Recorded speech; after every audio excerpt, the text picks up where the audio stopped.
We've all had doctor's appointments, but how many of us left the appointment satisfied with the answers or solutions? I see so many people leave the office confused like they didn't get what they paid for. Today, we're gonna fix that. I'm Mustafa, second-year medical student, and these are the 3 steps to get the most out of your doctor's visit. Hi, could I make an appointment, please?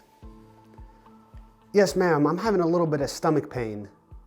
So I have an appointment and I gave the receptionist my reason, but when the doctor reads that in my chart, stomach pain, there's a giant list of possibilities. It could be something simple like a stomach bug or something really serious like pancreatitis. So when I come in for the appointment, the doctor's gonna spend about 10, even 20 minutes of our limited time asking questions to narrow it down. But that time could have been used to really talk to the doctor, to ask questions, map out a treatment plan, really understand what's going on. That's why step 1 happens before you ever walk into the office. We need to do our homework. Coming in prepared puts you and the doctor on the same page from the start, and it turns the appointment into a focused conversation about solutions, or steps to solutions. And the way we do that is by using the same framework doctors are trained with. In medical school, we're taught to use a specific checklist or line of reasoning that helps us narrow down a patient's issue. So I turned that exact process into a nice PDF that you can use to help you understand what's going on with yourself and efficiently relay that to the doctor. You can download it below, link is in my description. We're gonna be using it for this video, and feel free to follow along or come back to this video if you need help filling it out again. For the chief complaint, write whatever's going on in your own words, so it doesn't have to be anything fancy. It can be something like,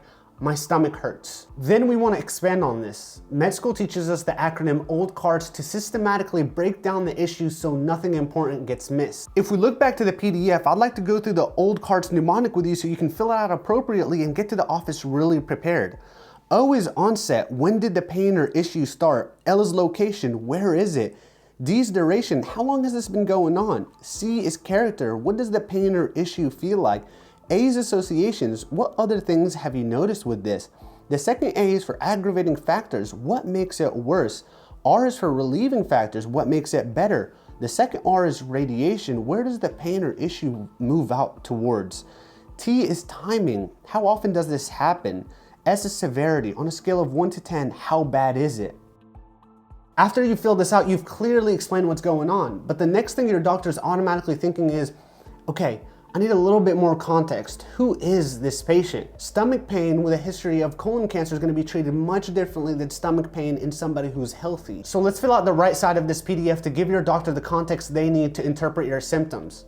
Let's start with past medical history. Allergies, list anything you could possibly think of. Hospitalizations, illnesses or infections. I've listed the common ones here, but if you don't see something, make sure to write it up here.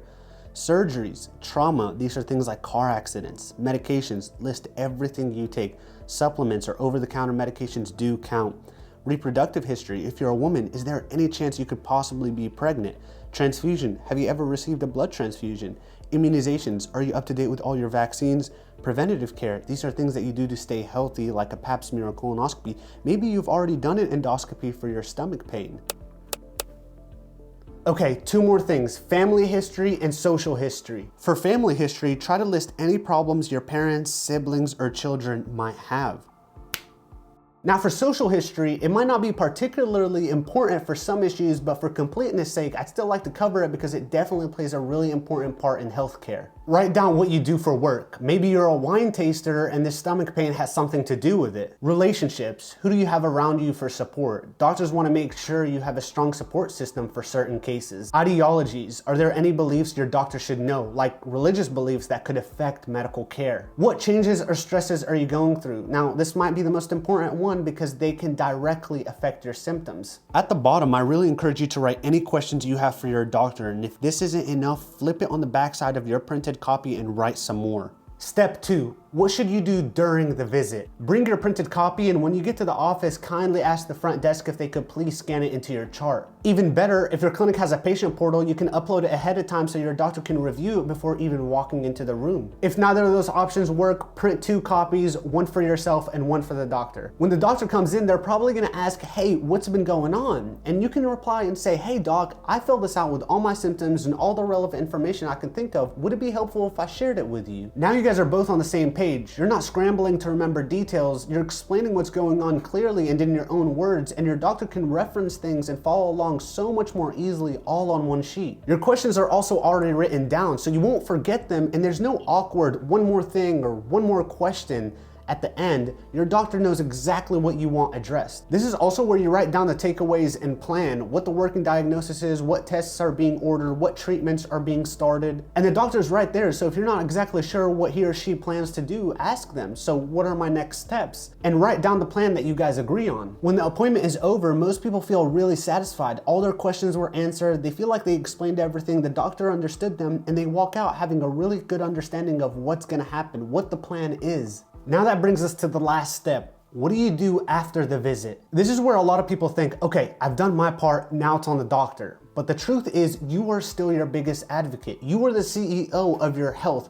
And let me explain what I mean by that. A CEO isn't the best at every job, that's why they hire experts. But the CEO's job is to make sure nothing falls through the cracks. Your doctor's the expert, labs, imaging, specialists, they're all on the team, but you're the only one overseeing the whole operation. So when the office says we'll call you, don't assume it's automatic. Follow up, make sure the results get sent, make sure the plan moves forward. That's not being difficult, that's doing your job as CEO. And when you get your results or start treatment, pay attention.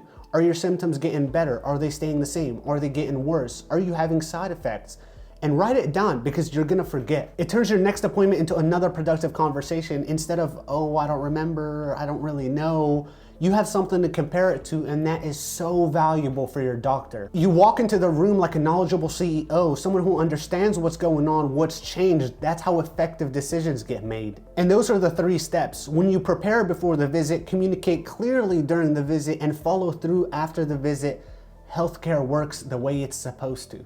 Your health is in your hands, and that's a great thing. If this video helped you, please share it and help somebody else. Thank you.